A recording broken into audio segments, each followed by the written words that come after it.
Let's take a look at the book of Habakkuk then. We'll take a look at the structure first of all, and then we'll examine a few themes, and then we look at something that we can discuss together. So turn to the book itself, and there is hardly any information about this prophet included in the book. The general idea is that he prophesies in Judah, and his prophecy is concerned with the condition of Judah initially, and he then takes his concerns to God, and God replies very famously in a way that troubles Habakkuk even further. So we'll take a look then at the structure of the book to begin with. In the very first verse, we get this of chapter 1, the burden which the prophet Habakkuk saw. So there's lots of speculation about who he is. There is even a theory amongst the Jewish oral traditions that Habakkuk is the son of the Shunammite woman, whom Elisha raised from the dead. But this is a very random tradition in the Jewish oral histories. But nobody knows, nobody's certain. And what you have in the book, in the first two chapters, is a dialogue between Habakkuk and God. And those two chapters form the first section to the book. The second section and the final section is in chapter 3. And chapter 3 has a liturgical feel to it. So for many people, that means that Habakkuk may well have been associated with the temple. Chapter 3 is a prayer, it's a song, it's a reflection. And so it has that sense to it that it may have been part of the temple cultus, the temple body of worship. So two sections then, 1 and 2, and then chapter 3 is the second section. Let's take a look at the first section more closely. So you can see it's a dialogue.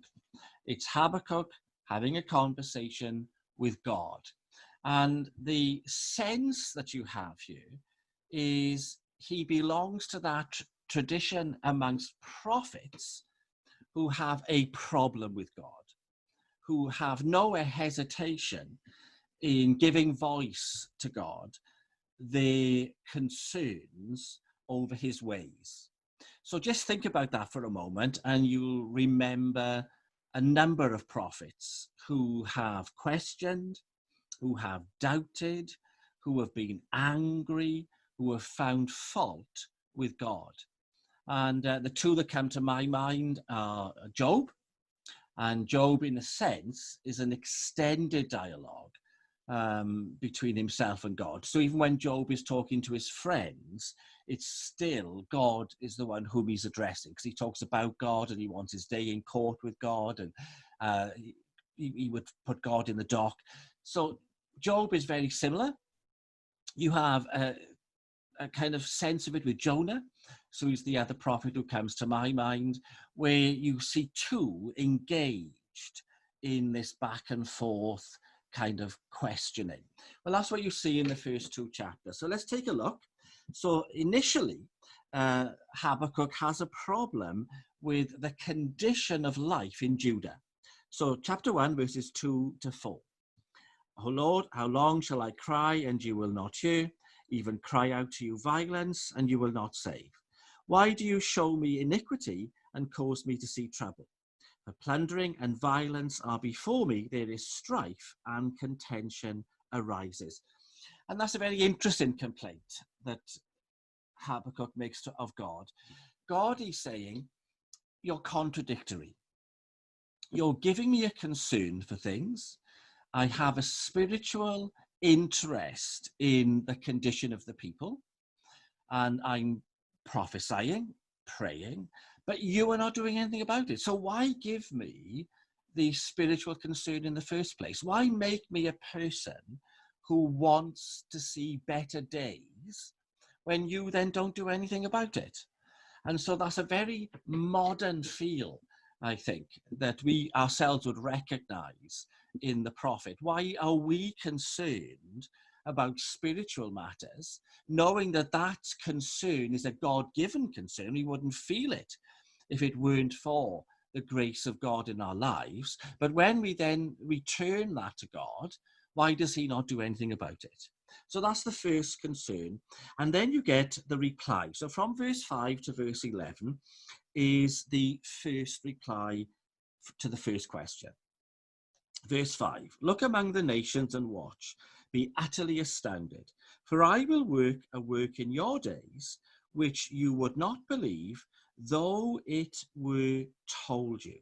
For indeed I am raising up the Chaldeans, a bitter and hasty nation, which marches through the breadth of the earth. Now the Chaldeans, that's a code word for the Babylonians. And so God, his answer is that he is going to raise the nation of Babylon, and they shall be a bitter and a hasty nation, and that they shall then march on the other nations and they shall conquer. And so for many people, the issue now is, how is this an answer to Habakkuk's first concerns? He's concerned about the condition of Judah. So why is an answer about another nation, a pagan nation, whom God will then raise to power, how is that an answer to Habakkuk's first question? And of course, what this answer does is it raises further questions for Habakkuk. So he's not had his first answered before he's got more questions. And it's those more questions that he takes to God for the second account. So verse 12, down to verse 1 of chapter 2, this is the second, the toing and froing between Habakkuk and God. Are you not, verse 12, are you not from everlasting, O Lord my God, my Holy One? We shall not die. O Lord, you have appointed them for judgment. O Rock, you have marked them, the Chaldeans, for correction. Verse 13 is very famous. You are of purer eyes than to behold evil, and cannot look on wickedness. Why do you look on those who deal treacherously, and hold your tongue when the wicked devours a person more righteous than he? So here's the further questions. And the question is to do with, in the light of the nature of God, so God's nature means he is of purer eyes than to behold iniquity. Given the fact of the holiness of God, how do we make sense of the fact that God can use unholy means? So the Chaldeans, the Babylonians, are going to be used by God as a means to an end. Now, is that end punishing Judah? Is that end some other thing? But whatever the end is, why would a holy God use unholy methods or means to bring about his purposes? And so this is a great puzzle to Habakkuk. And part of that puzzle is, what does that mean for his people? And so very famously in verse 1 of chapter 2, Habakkuk is then acting in a way that makes him one of the first of what are known as the Eremites.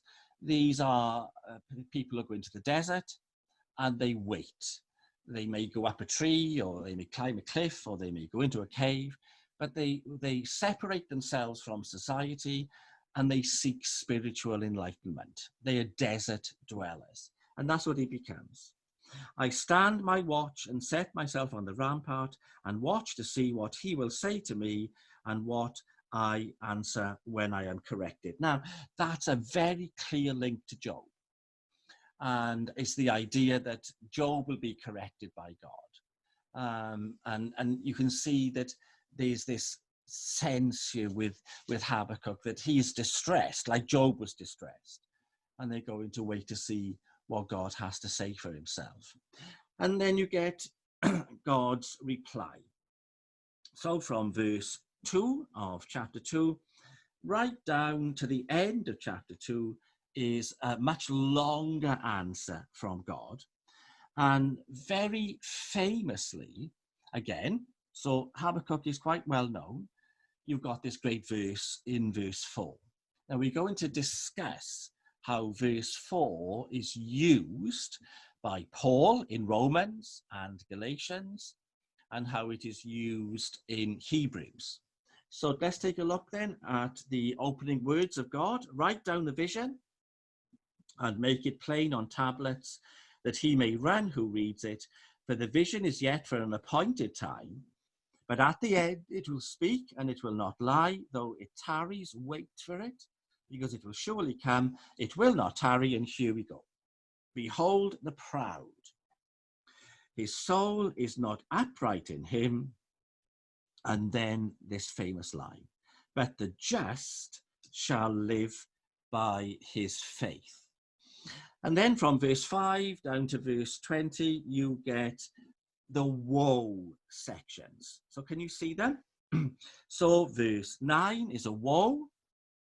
Woe to him who covets evil gain for his house, that he may set his nest on high. Verse 12, woe to him who builds a town with bloodshed. And then you get the final woe in verse 15. Woe to him who gives drink to his neighbor. This is a very typical example of the wrath of God being declared. The word woe is the word for calamity, it's the word for disaster. It's the opposite of what we would use when we say someone is blessed. So think of Jesus in the Sermon on the Mount, blessed is he. Well, here is the very antithesis of that. This is the opposite of all grace and all mercy and all goodness and all patience and all long-suffering. This is the ultimate in being judged and punished. And so you can just make your way down and see what those woes are. There's one, in fact, in verse 19. And then we come to the second section of the book. So that's the first section, this interchange. Then you can imagine Habakkuk then, still in his desert place, perhaps wherever he is, in isolation. And then he reflects. So look at verse 1 and verse 2. So verse 1 is a prayer of Habakkuk. And then verse 2. O Lord, I have heard your speech and was afraid. O Lord, revive your work in the midst of the years. In the midst of the years, make it known. In wrath, remember mercy. Now, I've said to you before, so I don't want to be tedious, but there's a number of really well-known verses in Habakkuk, and this is another. It's not the last of them that we'll see, but it's another. And it's a very rare example of the use of the word revive. And it's very interesting because if you were to go into the New Testament, you don't find the word revive. You've got to do a bit of stretching to make some words in the New Testament be translated as revive. So where does the whole concept of revival come from then? If you can't find it in the New Testament, really, and you have references like this, where the word is used, very rarely. So Habakkuk is asking for God to revive his work in Judah, and to revive his work before this great calamity, this invasion by the Babylonians. And how is revival described? So if you take a look at verse 2 of chapter 3, there are at least two ways in which you can understand what Habakkuk means by revival. So he says, revive your work in the midst of the years. So revival is something that occurs within time, and it occurs within a time frame or it occurs squeezed into or put into a period of time. So time is running as it always does. So think of time like a stream. It's going on, going on, going on. And then in the midst of it, from outside, comes this work of reviving. That's the idea. So that's the first thing. And then he says, in the midst of the years, make it known. In wrath, remember mercy. So revival is something to do with the replacement of wrath with mercy. So it's to do with time, and it's to do with a experience of mercy in the place of, or instead of, wrath. Now that's what Habakkuk seems to mean by revival. And then you've got to change, okay? So those two verses are a kind of immediate response to God. And then you have this, from verse 3 onwards, you have this reflection. Habakkuk is reflected on the nature of God. He is reflecting on God's glory. He's reflecting on God's creative activity. He's reflecting on God setting up the world and managing the world and governing the world, and how God rejoiced in his world. He's thinking of all that, and he's using that terrible word we did on Monday. He's using anthropomorphisms again. He's talking about God walking. If you look at verse 12, God marching. He's talking about God as a man with a bow and an arrow. So all these human ways of thinking about God are found in Habakkuk as he is reflecting on God, the creator, and his work in creation. And really, he's got his mindset here on the Garden of Eden. And he's thinking particularly in these verses, from verse 3 downwards, especially from verse 10 onwards. He's talking about the whole idea of the Garden of Eden and the response of creation to God. And there's echoes then about Joshua and other people, but it's really primarily his focus is on the garden and what God did to bring about the garden. But then you've got sin and you've got judgment coming in as well. So that's the idea there, and God responding in wrath to sin. And then the whole thing ends with a very famous, or the final bit of the quotable passages of Habakkuk, if you like. You've got verse 17 and 18. So let's read those two verses. Though the fig tree may not blossom, nor fruit be on the vine, though the labour of the olive may fail, and the fields yield no fruit, though the flock may be cut off from the fold, and there be no herd in the stalls, yet will I rejoice in the Lord, and I will joy in the God of my salvation. Now you can see here, there's another link with Job. And this is a justly famous passage because it talks about, first of all, where Habakkuk is on his own personal journey. So he starts off with questions about Judah, then questions about God, and how can God, who is holy, use unholy means. And then he sort of listens to God pronouncing woe, and then he prays and asks, and then he reflects. And then finally, in this journey that Habakkuk undertakes, he comes to a position of settled peace. So just outline that journey again. He goes from questioning why God doesn't do something, to questioning why God does do something, but why does he do it in this way? Why does he do it with an unholy nation? Then he listens to what God says about God's judgment and about faith. Then he prays, then he reflects, and then finally he is at peace. And that's a really interesting journey to note as Habakkuk takes it. And you can very easily, I think, very effectively take that journey and reflect on it for yourself, for others, We can do it in the fellowship, how we can start off with questions about why doesn't God do something? Then why did he do it this way? And then we can reflect on faith and judgment and pray. And then we can reflect on God and his nature. And that can then bring us ultimately to this place where we are settled. And that's where Habakkuk ends. So that's the first thing to note about these two verses. The second thing to note is that Habakkuk is now settled no matter what God does.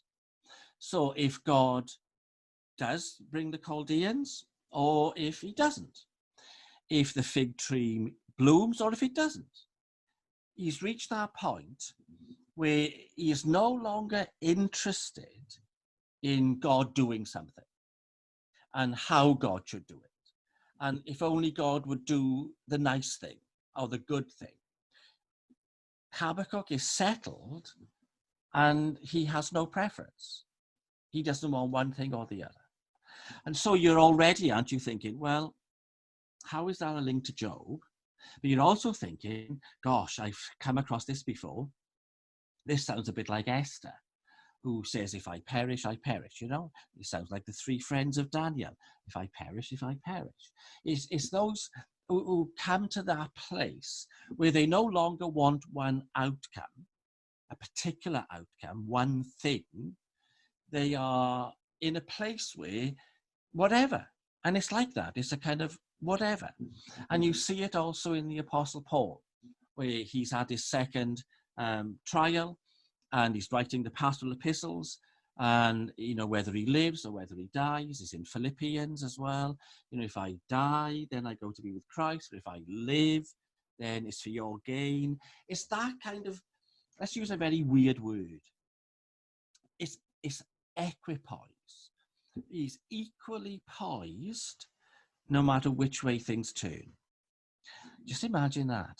Imagine being in a position of equipoise. So if things go well for you, if things don't go well for you, and that's where you're at.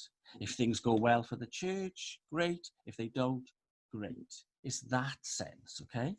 And so Habakkuk is saying now, if these bad things happen, then I will continue to rejoice in God. I will continue to joy in God, my Savior. Now, how is it like Job? Well, it's like Job because Satan at the beginning accuses Job of only being in it for what he can get out of it. He's only a follower of God and a believer of God because of what God gives to him. And who wouldn't want to be a believer of God if you get great things? If you get vines and figs and olives, you know, who wouldn't? Why wouldn't you? It's in your own interests to be a follower of God.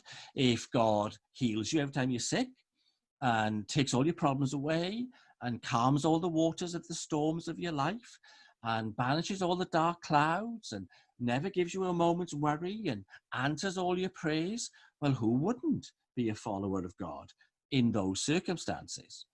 Well, Habakkuk says, that's no longer true of me. Yet I will rejoice in the Lord. I will joy in the God of my salvation.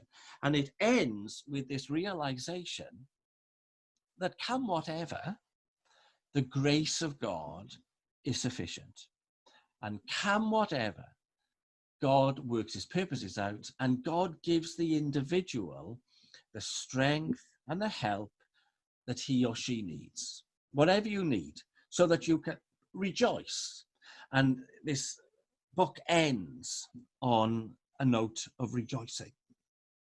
Okay, then, let's finish up by this phrase. So from Habakkuk 2 and verse 4, that the just shall live by his faith. So let's just do the New Testament references and then we'll open it up. So the first time you come across this phrase very famously is in Romans, and it's the first chapter and it's verse 17. Romans 1 verse 17, for in it, that's the gospel, the righteousness of God is revealed from faith to faith, for as it is written, the just shall live by faith. So what Paul is doing there, he's quoting from Habakkuk in the context of the gospel.